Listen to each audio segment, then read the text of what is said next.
Super Marcelo Venturoso, meu presidente, Bom como é dia, que você está? tudo bem e você? Tudo bem?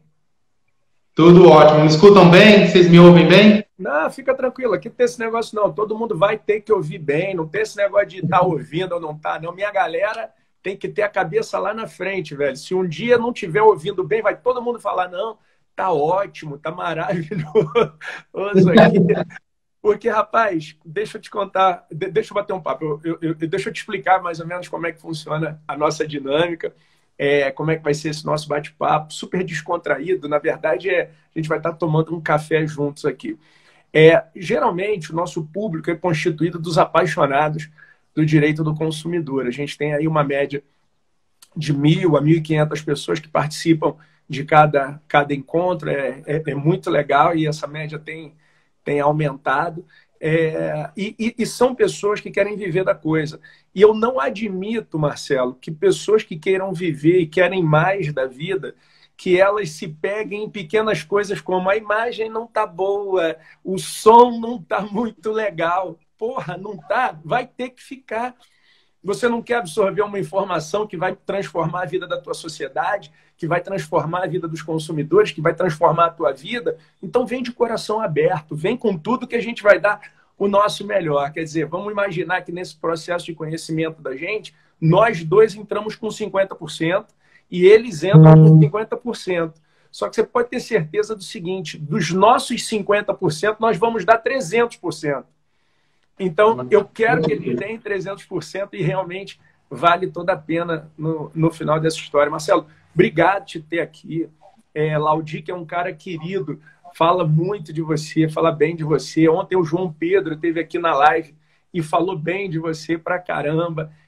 O PROCON é um órgão que eu tenho uma paixão, porque quando eu era estudante ainda, um professor que eu tinha, e a importância do mestre, né, na vida da gente, ele me convidou para fazer parte do PROCON, ainda fazendo estágio. Então, eu trabalhei desde o primeiro atendimento, aliás, desde a triagem até o primeiro atendimento, até a parte administrativa. Conheci o PROCON e conheço profundamente o mecanismo do PROCON, porque foi quem me abraçou pela primeira vez e me deu acesso à defesa do consumidor, e seguramente isso mudou a minha vida. Eu estou muito envaidecido de te ter aqui, que é um expoente do direito do consumidor, mas, acima de tudo, é um cara que arregaça as mangas e faz a coisa acontecer aí em Uberaba. Como eu sou apaixonado pelo órgão, sou apaixonado por gente que faz, que bom de te ter aqui, meu irmão. Professor, eu que agradeço, é uma honra receber esse convite e participar da live com você. Você que é uma inspiração para nós aqui do PROCON Uberaba, exatamente em função da maneira como você trabalha, da maneira como você expõe os assuntos, da maneira como você trabalha com o direito do consumidor, e a gente acaba tendo você como espelho aí em muitas ações que a gente tem aqui no PROCON Uberaba, e o Claudir, João Pedro, grandes amigos também. O elogio de amigos é sempre bom receber, mas a gente tem que, são sempre suspeitos, mas desde já mando um abraço para eles, e agradeço demais o convite. E dizer que eu sou bastante entusiasta dessa forma de live, assim, porque eu acho que essa é a melhor forma de aprendizado, quando todos querem aprender, quando todos dão aí mais do que estão propostos a dar. Eu acho que a coisa funciona bem melhor. Pô, Marcelo, que legal, cara. Pô, seja muito bem-vindo, fica à vontade, realmente você está em casa, tá? Vamos lá, vamos começar a bater um papo. E aí eu queria começar te perguntando diretamente o seguinte: qual é o papel hoje do PROCON nesse momento de crise, meu irmão? Então, Renato, eu tenho dito e repetido isso muitas vezes, que nesse momento de crise o papel do PROCON ele acabou até mesmo se ressignificando. O PROCON sempre teve um papel de acolhimento do consumidor, de resolução daquelas demandas individuais do consumidor, aquele consumidor que chegava aflito até o PROCON para ter o seu problema resolvido. Hoje, o PROCON ele assume muito mais um caráter de resolução até mesmo coletiva de algumas demandas, muito mais do que a gente via antes, porque as demandas se repetem, as aflições se repetem, os problemas se repetem. Então, aquelas demandas individuais, muito também em razão do fato de que nosso atendimento presencial está suspenso, então aquele atendimento que a gente fazia, aquele atendimento das reclamações individuais está suspenso, apesar de a gente estar recebendo algumas delas aí também pelas nossas redes sociais, mas o papel do PROCON nesse momento, ele se amplia muito mais também para atender a coletividade, muito mais do que antes, né? Atuando nessas frentes aí, nesses problemas que estão sendo corriqueiros, como a prática ou denúncias relacionadas a abuso de preços, a práticas abusivas no mercado, por exemplo, no mercado de crédito. Então, eu tenho dito que o papel do PROCON ele mudou bastante nesse momento de pandemia, se ampliou ainda mais, o PROCON se consolidando aí, ainda mais como um órgão de cidadania, não só como um órgão de proteção e defesa do consumidor. Bom, maravilha. Deixa eu explicar mais ou menos para o pessoal da live que está chegando agora como é que a atuação e sob que manto o PROCON trabalha. Pessoal, o que acontece é o seguinte, a defesa dos interesses dos consumidores, ela pode se dar na esfera civil, ela pode se dar na esfera penal e ela pode se dar na esfera administrativa. O PROCON é um órgão administrativo de defesa dos interesses dos consumidores. Então, você não vai, como eu já até ouvi falar, tem muita gente, eu vou entrar com um processo lá do PROCON. Calma. Peraí, é um processo administrativo, legal. Você, uma sem prejuízo da outra, está lá no artigo 56 do Código, você pode entrar com uma ação na esfera civil, sem prejuízo dela, você pode ir lá no PROCON e oferecer uma reclamação lá no PROCON. E sem prejuízo, você ainda tem os crimes de consumo. Um exemplo clássico aqui é a cobrança abusiva, né? Um fornecedor que promove uma cobrança abusiva ou até mesmo uma cobrança indevida, o consumidor, se ele quiser, ele pode entrar com uma ação de obrigação de não fazer lá num juizado especial para fazer com que essa cobrança ela cesse. Sem prejuízo disso, ela pode ir até o PROCON e fazer uma reclamação, e aí nós temos sanções administrativas próprias do PROCON. Sem prejuízo disso, ela pode ir numa delegacia do consumidor e lá no artigo 71 tem um crime próprio dessa cobrança abusiva. Então, o PROCON, para o pessoal que está assistindo agora, não é para você entrar, eu vou entrar com um processo, eu vou distribuir... Não, peraí. É uma reclamação que você vai encaminhar e que você tem sanções pesadíssimas, que vão desde multa, que é a primeira sanção, lá do 56, inciso 1º, até mesmo a imposição de contrapropaganda. Né? Você tem sanções pecuniárias que podem oscilar dentro de um percentual do faturamento bruto anual daquela empresa, e é o PROCON que chega ali junto nessa hora. Eu recomendo que, dependendo do tamanho do problema, vocês movimentem todos. Movimente o judiciário, movimente o PROCON, movimente uma delegacia de polícia, se for o caso, sem prejuízo algum. E aí, vamos lá, Marcelo. Dentro dessas atuações, você está dizendo aí, né? Pô, a gente tem algumas demandas que se dão de forma repetitiva, né? Reclamações que se apresentam de forma recorrente. Se a gente tivesse que listar hoje as top 3, quais são as que mais você recebe reclamação atualmente? Bom, atualmente, nesse momento de pandemia, são as top 3 aí, são a questão dos preços abusivos ou do aumento dos preços, né, que muitas vezes alguns consumidores até não conseguem entender o que é a abusividade, aquela abusividade prevista pelo Código, mas o aumento de preços tem gerado uma movimentação muito grande no PROCON. A questão da prestação dos serviços continuados, o que fazer com esses serviços de prestações continuadas, né? Pago, não pago, tem que ter um abatimento proporcional do preço, não tem que ter um abatimento proporcional do preço, basicamente relacionado com escolas, vans escolares, clubes, planos de saúde. São essas as reclamações principais que a gente tem recebido aqui no PROCON. Ah, legal. Bom, então vamos lá. Arregaçando a manga e metendo a mão na massa, propriamente dito. Vamos lá. Então, hoje, escolas, né? Quanto que você deve receber? É para parar de pagar o colégio, não é? É para parar de pagar a creche, e a academia, e o transporte escolar. E como é que eu faço isso? E como é que eu faço aquilo? E o outro é o aumento abusivo. Eu acho que a maior zona de embate, né, que deve ser a que você realmente vai acabar enfrentando, porque eu acho que nesses serviços continuados o diálogo tem sido a mola propulsora, mas eu acho que no aumento abusivo de preços é a hora em que o PROCON acaba separando os homens dos meninos, né? Você olha para aquilo e fala assim, pô, peraí, filho, tu tá vendendo álcool gel, tu comprou por R$ 5, tá vendendo por 50, sabe? Essa garrafa de água aqui, essa luva cirúrgica, essa máscara que você tem dentro do estoque, mas para poder subir o preço, você não está nem aí, está vendendo. Como é que o PROCON faz quando ele identifica, na prática, uma situação como essa? Bom, é engraçado que ontem, inclusive, eu fiz uma live com a professora Juliana Domingues, que hoje está à frente do DPDC, e falando exatamente a questão dessa abusividade e da grande dificuldade que os PROCONs municipais têm de detectar a abusividade, porque muitas vezes nós não temos equipe técnica, um economista, um contabilista, uma equipe que possa verificar efetivamente essa abusividade. Bom, mas a gente não pode deixar de atuar. Então, o que a gente tem feito? A gente tem solicitado as notas fiscais desses produtos dos 3 meses anteriores à declaração da pandemia, ou dos 3 meses imediatamente anteriores à fiscalização realizada, com um relatório detalhado de venda desses produtos, para a gente identificar qual é a margem de lucro que esse comerciante, que esse fornecedor tinha antes da declaração da pandemia.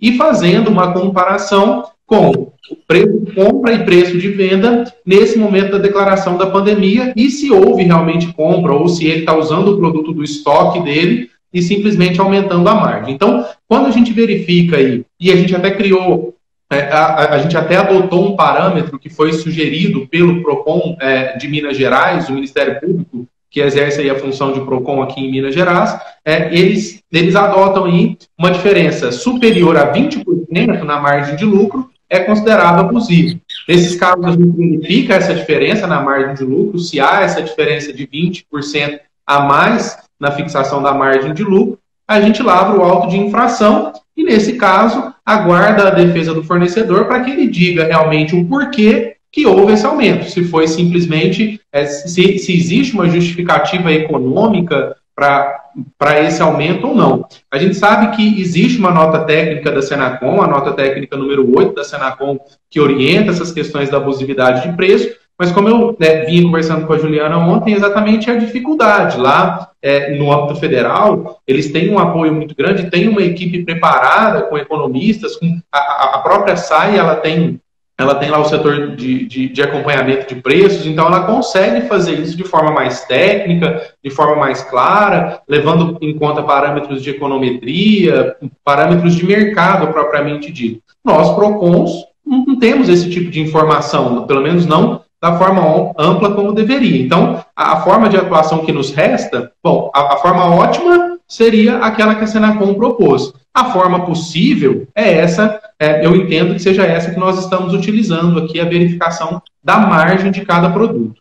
E eu entendo como maravilhosa, quer dizer, é uma via ótima também, quer dizer, você levanta por quanto aquele fornecedor acabou absorvendo aquele produto, quanto que ele está vendendo. Eu confesso que eu não sabia desse critério de 20%, e eu acho razoável pra caramba, concordo com o critério de 20%. E aí, o que é a inventividade do empresário brasileiro também, né? Para poder se aproveitar. Porque, vamos lá, desde o começo, eu sempre venho falando o seguinte, todos nós estamos sofrendo. Tanto os consumidores estão sofrendo nesse momento de crise, quanto os fornecedores também têm sofrido com isso. Se a gente fosse perguntar para qualquer empresa, você gostaria de estar fechada nesse período? Você, colégio, gostaria de estar fechado? Você, sabe? Ninguém gostaria de estar passando por esse momento. Por isso que a gente preza sempre pelo equilíbrio. Mas aí, cara, uma coisa é você estar sofrendo pela adversidade de vida. Outra coisa é você se aproveitar da mazela humana nesse momento. Aí o aumento do álcool gel abusivo, o aumento da máscara cirúrgica abusiva e tudo. E aí eu entendo que as sanções quando identificado o abuso, eu acho que o martelo tem que ser o martelo do Thor, né? Filho de Odin. Tem que ser aquela porrada bem dada para o cara fala, pô, não vou fazer isso aqui de novo, não. Mas olha a inventividade. Como eu tenho muito contato com os presidentes de PROCON, com integrantes dos PROCONs, o pessoal me manda muitas perguntas por aqui, sabe, Marcelo? Aí o pessoal estava me relatando que em Anápolis, uma farmácia, quando a fiscalização chegou, a primeira coisa que ela pediu foi, deixa eu ver a nota fiscal da mercadoria para a gente saber se aumentou 20%, o critério percentual que eles adotam. Tá legal. Sabe o que a farmácia falou? Nós nunca vendemos álcool gel. Essa é a primeira nota. E aí eles apresentavam uma nota bem alta para poder justificar a venda alta. Bom, diante disso, o pessoal levanta a bola. Porra, e aí, Renato, como é que faz? Eu falei, bom, expede ofício para o fabricante para saber se o valor é aquele mesmo. Expede ofício para o fabricante para ele emitir o que, ele demonstrar o quê? As outras transações que já foram feitas anteriormente, caso tenha feito, sob pena daí esse fabricante ser investigado. Porque aí o cara entrega tudo, né? Não precisa nem bater, já entrega o bando. Então, quer dizer, já tem gente hoje dizendo, não, eu nunca vendi álcool gel, é a primeira vez que eu estou vendendo, para dizer que não foi um aumento absurdo, sabe? Eu não vou entrar no campo se de repente teve uma falsificação da nota, não vou falar isso, porque eu não tenho subsídio. Mas foi um relato que eu recebi lá de Anápolis, do pessoal dizendo, olha, isso aconteceu, o pessoal fez isso, fez aquilo. Independentemente de qualquer coisa, eu entendo que nessa hora, porque você tem o inciso 10 do Código de Defesa do Consumidor, salvo engano, é o inciso 10 que fala do aumento abusivo de preços. 39. Não, 39,10, né? 39 é vedado ao fornecedor. 10, eu acho que é o inciso 10 que fala do aumento abusivo de preços. Você já enquadraria. Mas, se não me engano, o inciso 5, ele fala de exigir do consumidor vantagem manifestamente excessiva, que também pode se amoldar e foge a essa regra do aumento abusivo, né? Já que a gente não tem ferramentas para poder identificar. E aí me diz, irmão, nessa hora você identificou que o cara tá de sacanagem mesmo, tá querendo ganhar dinheiro. Como é que é o martelo nessa hora, hein?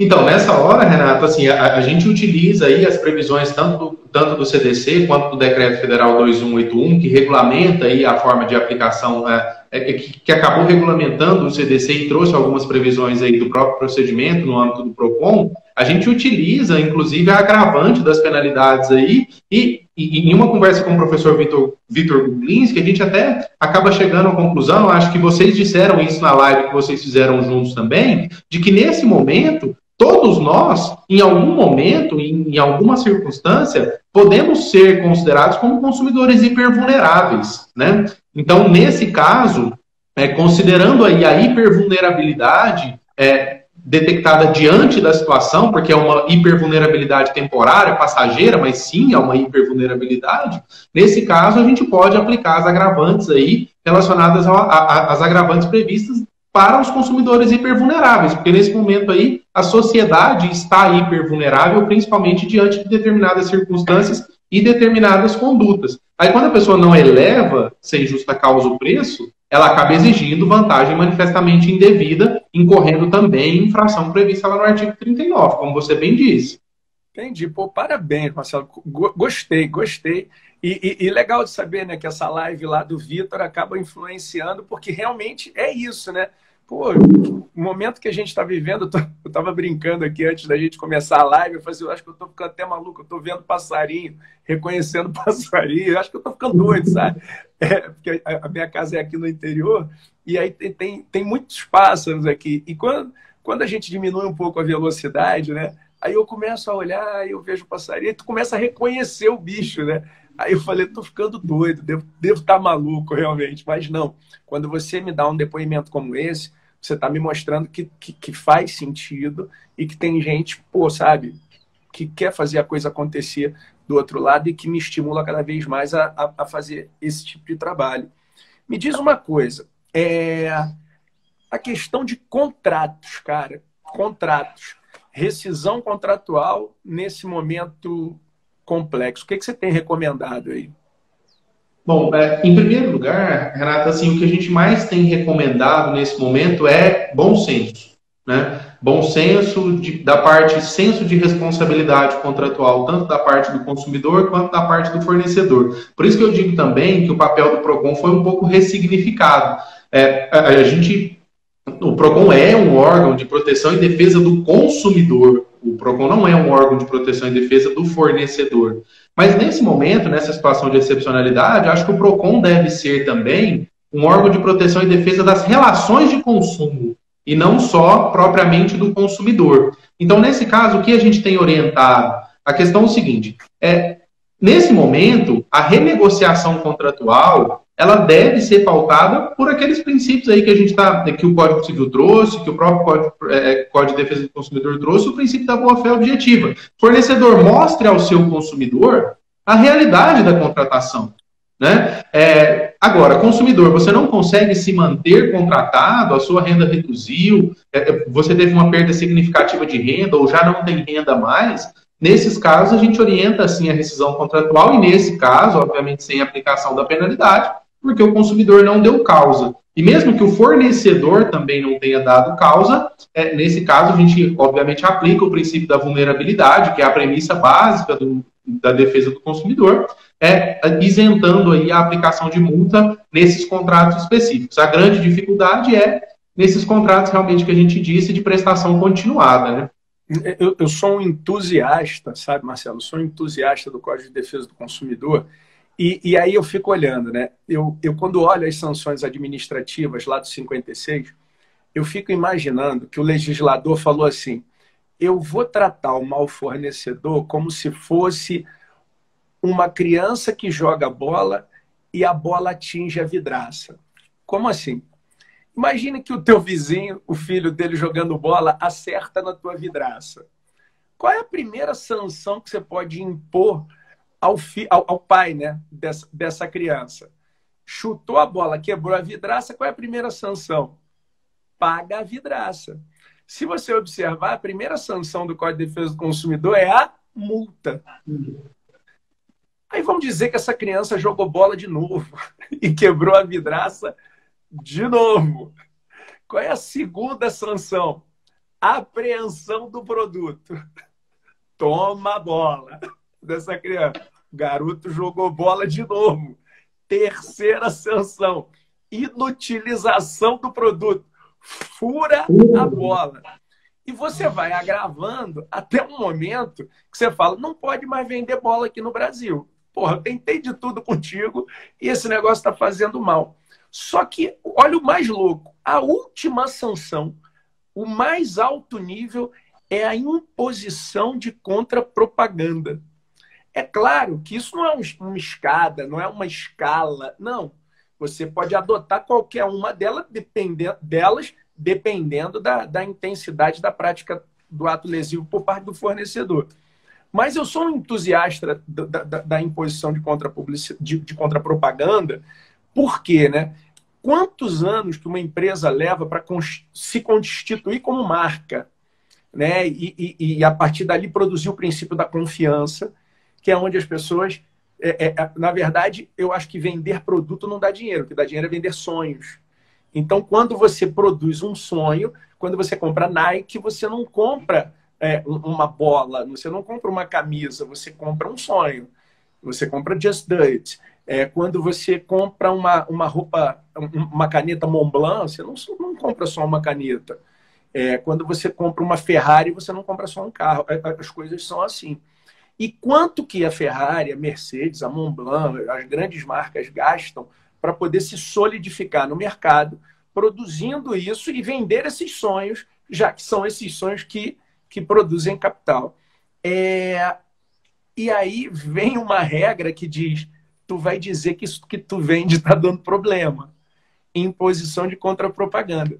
Eu comecei a estudar esse negócio e cheguei à primeira conclusão. Peraí, se o que o fornecedor pratica é uma publicidade enganosa, uma publicidade abusiva, por que ele tem uma imposição de contrapropaganda? e não uma imposição de contra-publicidade, já que ele fez foi uma publicidade enganosa. Que é o seguinte, a publicidade é diferente de propaganda. Propaganda visa a propagação de uma ideia, a difusão de um ideal, a transmissão de uma mensagem. Não necessariamente ganhar dinheiro com isso. Quando eu vejo a propaganda política, a propaganda do que fazer para evitar o H1N1, isso é uma propaganda. Quando essa informação vem vestida de um caráter econômico, que eu quero é ganhar dinheiro, o nome técnico é publicidade. Então, olha que coisa interessante. Quando eu faço uma publicidade enganosa, eu tenho como sanção a produção de uma propaganda para informar a população que aquela publicidade ou que aquela prática comercial foi inadequada. E nenhum fornecedor gosta disso. Me diz uma coisa, no campo da publicidade, você tem notado algum tipo de publicidade enganosa, de publicidade abusiva nesse período de Covid? Vocês têm atuado em algum sentido? O Renato, tem algumas publicidades aí que tem nos chamado a atenção e ligado o alerta, principalmente para depois da pandemia, para depois que tudo isso terminar. E a principal delas, a que tem causado uma angústia maior a nós aí, está relacionada àquele anúncio de suspensão, a princípio, das parcelas de empréstimos bancários, das parcelas de financiamentos bancários, né? O que a gente tem visto em muitas ocasiões é que não se trata propriamente de uma suspensão, de uma simples não pagamento da parcela durante um período. O que a gente tem visto que se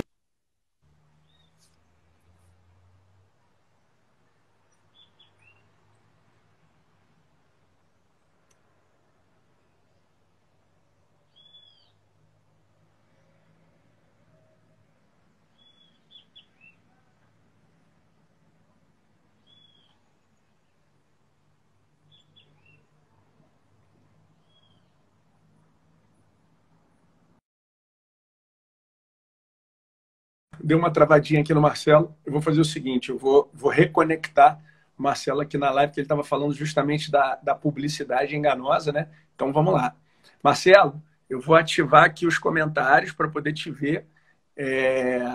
E aí, dá um alô aqui para mim, que aí eu te acolho, você vem. Enquanto isso, deixa eu deixar um abraço aí para o Wilson, para o pessoal todo. Que tá, congelou, Luciano, fica tranquilo, ele já está voltando aí. Dá só um alô aí que tudo já volta. Enquanto isso, podem soltar corações aí. Super Arthur na parada também chegando. Grande Carlos, meu parceiro. Tereza, Cristina, não perde uma, tá em todas também. Herbert. Vamos lá. Legal, né? Muito bom. Falar com o pessoal do Procon sempre é sensacional. Super Vinícius, já trocamos uma ideia hoje cedo. Inbox aí, Gabriel. Paulo Maximilian, batendo aqui, ó. Presença novamente confirmada, presença ilustre. Cristiano Santos, daqui do Rio. Vamos lá. Faz o seguinte, atenção, é só dar um joinha para mim aqui, pessoal do Procon. Pode mandar um joinha que eu aperto aí e a gente segue. Pessoal do Procon de Uberaba. Escutamos os passarinhos, tá vendo, Flávia? Poxa, Everest, que legal. O pessoal está me sacaneando muito por causa disso, de estar falando com passarinho aqui. Ai, que legal. Publicidade de instituições bancárias que não condizem com a realidade. Oferta de crédito para idoso. Quando o Marcelo voltar, eu vou falar aqui. Super Thiago Loyola, meu brother. Crédito para idosos. Legal. Isso aí é muito doido. Bom, enquanto Marcelo não volta, Marcelo, só para saber, só aparecer, dá um joinha assim, manda uma mensagem simples aí do teu Instagram, faz só assim que eu vou e te puxo. Mas enquanto isso eu vou dando segmento aqui à live. O @ Marcelo Venturoso dele está aqui embaixo para quem quiser seguir. A gente tem algumas perguntas que são feitas e tudo mais. Eu vou até já levantar aqui algumas perguntas. A Tereza Cristina sempre mandando um abraço aqui, muito boa analogia.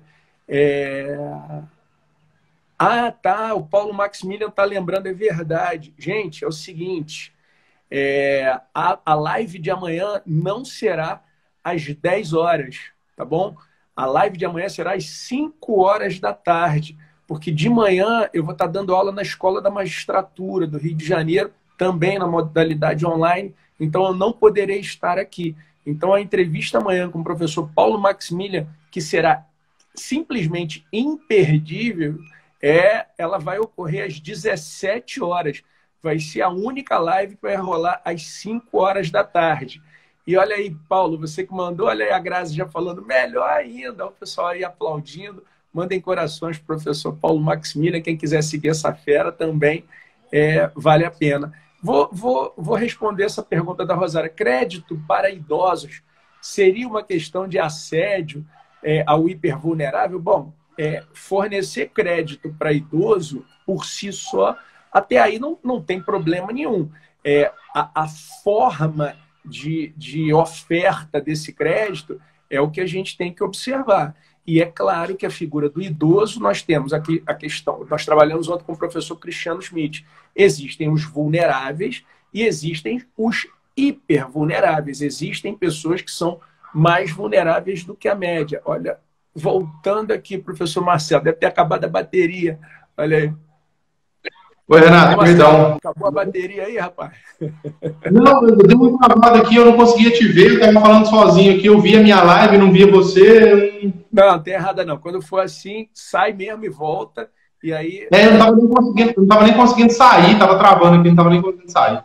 Bom, vamos lá. Você estava falando da parte da publicidade e tudo mais, e vamos nessa. Exatamente essa preocupação que a gente tem aí, da oferta, dessa questão específica da suspensão. Porque muitas vezes, essa atuação do banco, ou essa proposta feita pelo banco, ela está se configurando verdadeiramente como um refinanciamento, e não propriamente como uma suspensão das dívidas. Isso tem causado um pouco de aflição a nós, Procon, aí, principalmente na forma de atuação nesse momento, e principalmente depois, né? Porque esses problemas normalmente eles vão acontecer depois, quando esses consumidores tiverem que no momento posterior fazer o pagamento dessas dívidas. E aí eles vão bater na porta do Procon e dizer, eu suspendi a minha dívida, eu não fiz um refinanciamento, ou eu não tinha informação suficiente de que isso era um refinanciamento. Para mim foi dito que era uma suspensão, eu simplesmente deixaria de pagar e pagaria no momento posterior, sem nenhum encargo financeiro nisso. Essa eu acho que tem sido aí a publicidade que tem afligido, bom, se não todos os Procons, claro, não posso falar por todos, mas aqui em Uberaba isso tem afligido, tem nos dado aí bastante dor de cabeça e preocupação em como fazer depois do fim dessa pandemia. Bom, enquanto você não estava aqui, a Rosária encaminhou uma perguntinha falando sobre o FIES. Se está tendo algum problema nesse período relativo a FIES? Com relação ao FIES, ainda aqui no Procon de Uberaba, ainda não chegou nenhuma informação, nenhuma denúncia relativa a problemas com o FIES. Tá? Assim, aqui para nós ainda não chegou nada específico, talvez, não sei porque também nossos canais estão suspensos, mas até nos nossos canais aí de dúvidas, nos nossos canais das redes sociais que estão funcionando normalmente, não chegou nenhum ponto ainda relacionado a isso. Pô, beleza. Bom, vamos uma outra pergunta que foi feita. Eu vou fazer o seguinte: os alunos vão encaminhando as perguntas. Você viu, né? Eu não deixo os comentários abertos, porque primeiro vai ficando na frente da tua cara, certinho. Vai aparecendo aí na tua frente, não fica legal, é deselegante, não é estético. E às vezes tira a tua linha de raciocínio, porque você está construindo e às vezes vem uma pergunta, vem alguma coisa, às vezes chama um pouco a atenção. Então eu peço que todo mundo coloque, na verdade, as perguntas nesses pontinhos de interrogação que tem aqui embaixo. Quem olhar assim para baixo vai ver uns pontinhos de interrogação e encaminha. Vocês podem encaminhar as perguntas por ali e aí eu vou passando para o Marcelo. Eu vou agora fazer isso, tá, Marcelo? Eu vou abrir ali os pontinhos de interrogação para a gente começar a bater um papo com a audiência da gente. Vamos lá. Isso aqui, ó, virei o lado. Aqui é bem legal. Batendo de novo lá. O problema é que faz barulho, né, cara? Vira e mexe, tu vai ter um ganso, vai ter alguma coisa ali fazendo um barulho aqui. Bom, Esse vamos barulho lá. é desligado. E olha aí, tem uma pegadinha, ó, tem uma cavadinha aí. O Luan Moreira, ele pergunta para você, ô Marcelo, querido, qual o procedimento para quem quer trabalhar num PROCON, hein? Bom, aqui no Procon Beraba, por exemplo, a gente tem um programa de estágio para aqueles que têm interesse em trabalhar no Procon, e já de início aqui, mandar um abraço para todos os estagiários e mandar um muito obrigado para todos eles, Renato, porque aqui, como a estrutura do Procon de Beraba, servidores principalmente, é muito pequena, a nossa estrutura administrativa é muito pequena, quem acaba carregando bastante o piano nas costas aí, principalmente no atendimento, fiscalização e contencioso, são os estagiários. Então, normalmente os PROCONs, eles são órgãos administrativos vinculados à administração pública, seja ao executivo ou seja ao legislativo. Então, o ingresso pode se dar ou através de concurso público ou através de cargos comissionados, no caso, cargos de nomeação, de livre nomeação e exoneração, né? Então, em regra, normalmente é assim que se ingressa nos quadros do PROCON, por se tratar exatamente de um órgão, ou aqui no caso de Uberaba, por exemplo, é uma entidade da administração indireta, mas na maioria dos casos se trata de um órgão inserido aí na estrutura administrativa da administração direta, propriamente dita. Então, o concurso público ou nomeação por encargo em comissão. Se o cara quiser estagiar, tipo assim, tem algum convênio do PROCON com universidades, ou então se alguém quiser, pô, eu queria tanto trabalhar, né, voluntariamente aí no PROCON, isso existe, essa possibilidade? Sim, aqui em Uberaba a gente tem um convênio com as universidades, né, um convênio com uma empresa específica que faz essa intermediação dos estágios para aqueles que são estudantes ainda de graduação, e além disso, a gente tem aqui, funciona inclusive por iniciativa bastante principal aí do Claudir, que estruturou o núcleo permanente de conciliação. Então, a gente tem alguns profissionais do direito, alguns advogados, que atuam como conciliadores no PROCON. Normalmente, a gente utiliza esses conciliadores já da Justiça Federal, que tem um programa permanente de conciliação, bastante bem treinado, que faz conciliação propriamente dito, né? Que não é só aquela audiência de sentar, tem acordo, não tem, tchau, então não é isso, que fazem mediação, conciliação efetivamente, e esses profissionais acabam trabalhando voluntariamente no núcleo permanente de conciliação aqui no PROCON. O Claudio é um grande parceiro aí do PROCON, realmente é um cara que faz a diferença, né? Bom, legal. E eu sempre recomendo que as pessoas façam esse estágio aí no PROCON. Eu sempre vou falar isso. Tudo que eu aprendi até hoje de direito do consumidor foi no PROCON. Tudo começou ali. Então, engraçado, né, cara? Quando você tem a visão daquilo que você ama, na verdade, tudo faz mais sentido. Eu lembro que eu trabalhava primeiro na triagem.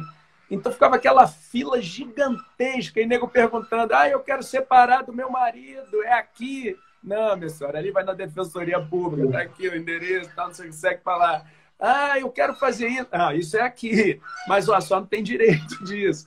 Nessa tem direito, então entra.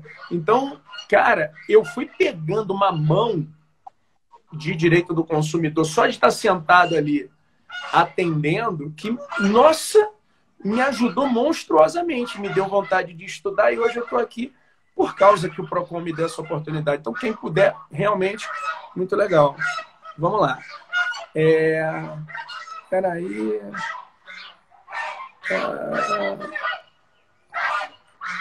A Ana Carolina, minha querida amiga e mentorada, falando, poxa, ressaltar a importância dos informes e cartilhas do PROCON para a instrução dos consumidores e fornecedores. Vocês periodicamente produzem também essas cartilhas?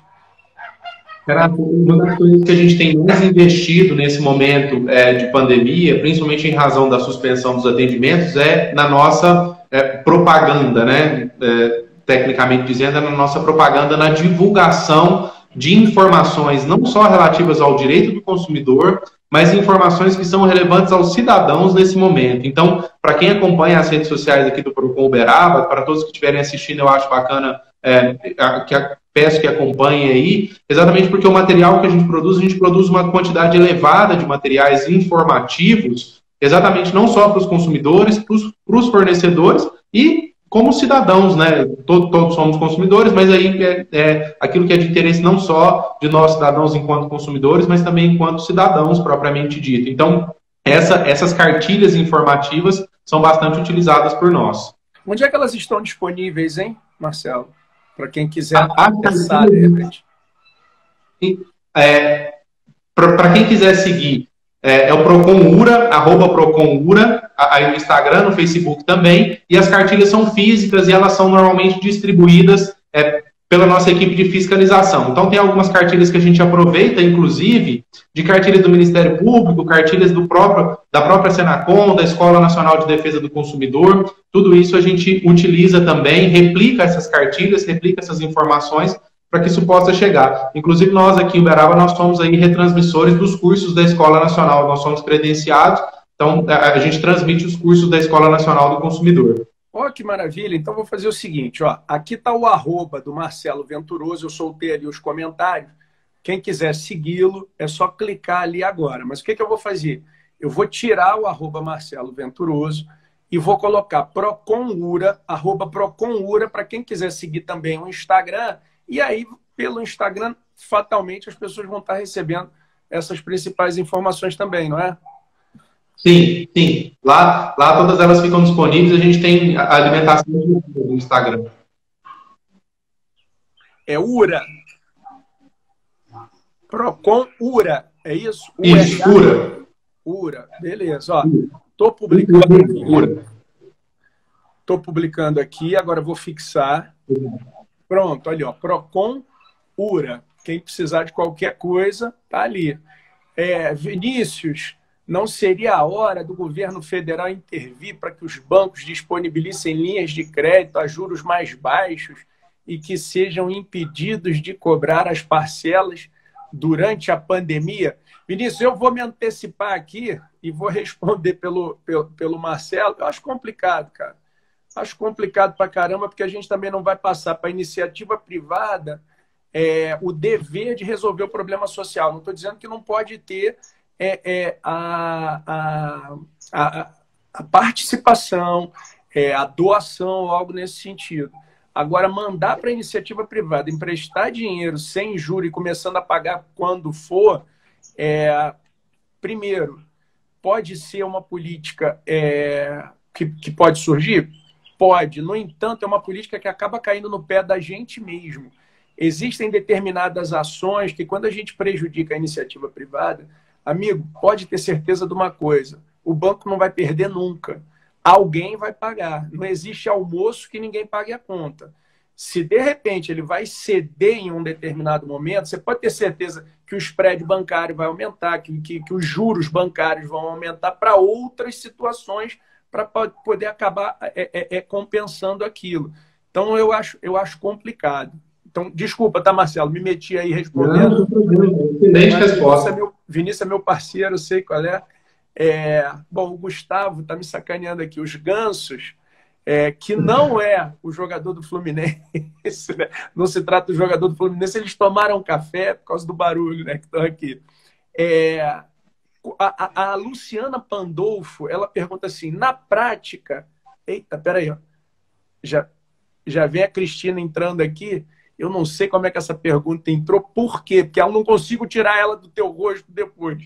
Cristina, uma pena que a faculdade normalmente não divulga isso. É por isso que a gente está justamente nesse tipo de canal que ele resolve isso. Só que agora, Marcelo, tu vai fazer o seguinte para mim, meu parceiro. Sai, eu vou te tirar, porque senão tu vai ficar com esse negócio aqui na cara o tempo todo, tá bom? Combinado, sai aqui. E aí volta. Não, eu já te tirei. E aí volta, porque senão não sai, rapaz. Eu não sei o que acontece. Quando eu estou sozinho, a pergunta entra, eu clico aqui, ela sai, tudo bem. Mas quando eu estou com um convidado, eu não consigo tirar a pergunta dali. E aí deixa o Procon me mandar aqui o joinha para eu poder adicionar ele de novo. Opa, vem para cá, Marcelo. Vamos lá. Superchat. Opa, estamos de volta. E agora sem a perguntinha na frente do rosto. O que acontece é o seguinte: não tem problema nenhum, Gustavo, tá em casa. Vamos lá. a pergunta da aluna era a seguinte: e aí, na prática, eu quero fazer uma reclamação no PROCON. Como é que eu faço? Bom, normalmente na prática, como funciona? Os consumidores comparecem até o PROCON, munidos da documentação necessária e passam por essa triagem que você fez parte aí, que você explicou para nós, para saber se aquilo é realmente uma relação de consumo, se o PROCON ele tem competência para, se for uma relação de consumo, se o PROCON tem competência, porque muitas vezes se trata de fixação de indenização, e isso, como você mesmo já disse, não é competência do PROCON. Assim que a gente tem essa documentação em mãos, o consumidor é atendido, entramos em contato com os fornecedores para que eles possam resolver o problema. Explicando rapidamente, o PROCON ele tem aí, basicamente três formas de solução. Tem a simples consulta, quando o consumidor vai até lá simplesmente para ter uma dúvida sanada, algum problema que ele tenha que fazer. A consulta, a consulta prévia, até me fugiu o nome, mas o atendimento preliminar, que é aquele em que o problema do consumidor ele é resolvido naquele momento. O consumidor consegue resolver o problema dele sentado ali na mesa do atendente, o fornecedor já dá a solução para ele ali naquele momento. E muitas vezes, quando não é possível a solução, e quando o fornecedor não oferece a solução viável, isso se torna um processo administrativo que pode aí culminar na aplicação de penalidades, caso haja uma reclamação fundamentada não atendida por parte do fornecedor. Então, pode culminar aí na aplicação daquelas penalidades todas previstas lá pelo artigo 56 do Código de Defesa do Consumidor. Maravilha, mas você deve estar processando quantos feitos hoje em dia, mais ou menos, aí, hein, cara? Deve ter quantos processos, mais ou menos, sob a tua responsabilidade, hein? Processos, eu tenho que até fazer esse levantamento novamente, mas ultrapassa aí tranquilamente a casa dos 5.000 processos, assim, tranquilamente. Caramba, e outra coisa, quantos atendimentos, em média, vocês fazem por mês aí no PROCON de Uberaba? O ano passado, no total, foram 12.780 atendimentos. Então, em média, 1.000 atendimentos mensais, uma média aí, normalmente de atendimentos gerais, foi essa que nós tivemos aí de atendimento no ano passado. E eu acho que o dado mais importante é o grau de resolutividade, que gira em torno de 82% a 86% de resolução dos problemas que nos são apresentados aí pelos consumidores. Porra, maravilha, Marcelão. Nossa Senhora. Céu de comandante aí. Bom, tá... Obrigado,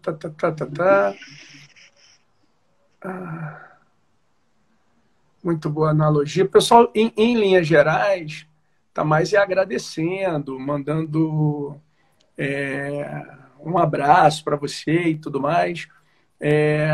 Deixa eu ver aqui. Pode um responsável rescindir o contrato de prestação de serviço? É uma pergunta da Rosana, tá? Pode um responsável rescindir o contrato de prestação de serviços escolares com a escola por não estar tendo condições de pagar essa escola, né? Como é que fica, né? Existe uma orientação geral, inclusive da própria Senacom, que soltou uma nota técnica a respeito disso, Rosana, mas a princípio sim, claro, o consumidor ele pode sim fazer a rescisão contratual, e como eu disse, nesse caso, aqui o entendimento do PROCON, a Senacom deu um entendimento um pouco diferente, com o qual a maioria dos PROCONs não concorda, não coaduna, que eles colocaram inclusive a possibilidade de cobrança da penalidade pela rescisão contratual. Levando em consideração todos os princípios de defesa do consumidor, nós entendemos que a rescisão é possível sem a cobrança das penalidades em razão do advento de uma situação excepcional a que o consumidor não deu causa, né? É isso, quer dizer, se você quiser sair do colégio, você fala assim, olha, eu não tenho mais condições, eu não vou ter mais como pagar esse colégio. Pode ir embora? Pode ir embora. Vai ser sancionado por isso? Não, você não está saindo do colégio porque você quer. Você está saindo do colégio porque suas condições não estão permitindo. Agora, também não é justo que você permaneça no colégio e não pague nada. Né? Porque é o que eu tenho observado também. Tá difícil para mim, mas tá difícil para o colégio também. E sabe, você quer o quê? Quebrar o colégio? Não dá. Então, são duas visões. Posso sair sem ser sancionado? Pode, beleza. Se eu quiser ficar, é justo que eu continue pagando tudo? Depende. A gente vai ter que analisar cada instituição de ensino, cada caso concreto, para a gente saber se existe essa possibilidade ou não. E é um direito do consumidor, se ele não se sentir satisfeito com isso, ir embora, né? Sabendo dos prejuízos que vai ter de repente, tirar um filho do colégio. Até porque a gente não tem nem ideia de quando é que essa história efetivamente vai acabar. Bom, é o seguinte, Marcelo, muito obrigado pelo dia de hoje, meu irmão. Olha aí, rapidinho, já passou quase 1 hora a live, você sabe que ela cai com 1 hora, né? Já tem 57 minutos, eu fico de olho ali para, de repente, no meio do bate-papo da gente não acabar. Pelo nível de comentários aí, ó, você já está vendo, o pessoal todo vai mandando comentários, mandando abraço e tudo mais, a quantidade de corações. A nossa live foi um sucesso. Obrigado mesmo pela participação e deixa teu recado final para essa galera que está te assistindo. Renato, eu que agradeço o convite, eu que agradeço a participação. É de verdade uma honra para mim participar dessa live com você. Você que é o cara que a gente estuda, o cara que a gente estuda o direito do consumidor é com você também. Então, é uma honra para mim participar dessa conversa com você. Agradeço a todos os comentários. Para aqueles que tiverem mais curiosidade, podem entrar em contato com o Procon Uberaba. A gente está disponível, não estamos atendendo presencialmente, mas as nossas redes sociais estão ativas. O Instagram, como o professor Renato colocou, o Facebook. Aqui, para quem está em Uberaba e precisa fazer uma denúncia a respeito de fiscalização, existe também um canal específico para isso. Nós temos um aplicativo aqui no Procon Uberaba, o nome é Procon Uberaba, que está disponível nas lojas de aplicativos. Então, fiquem à vontade para que possam aí solucionar qualquer dúvida, para que a gente possa solucionar qualquer questão que vocês tenham. Mais uma vez, muito obrigado pela oportunidade e pode ter certeza, professor, que a gente está te seguindo sempre aqui e usando os seus exemplos sempre. Valeu, muito obrigado, Marcelo. Então, pessoal da live, um grande abraço. Amanhã tem mais com o professor Paulo Maximilian, às 5 horas da tarde, uma das maiores feras do direito contratual, que eu indico enfaticamente a leitura da sua obra e realmente a gente vai estar aprofundando aqui o nosso debate. Muito obrigado, tá, Marcelo? Até mais, Renato. Obrigado a você. Valeu, um abraço. Fica com Deus.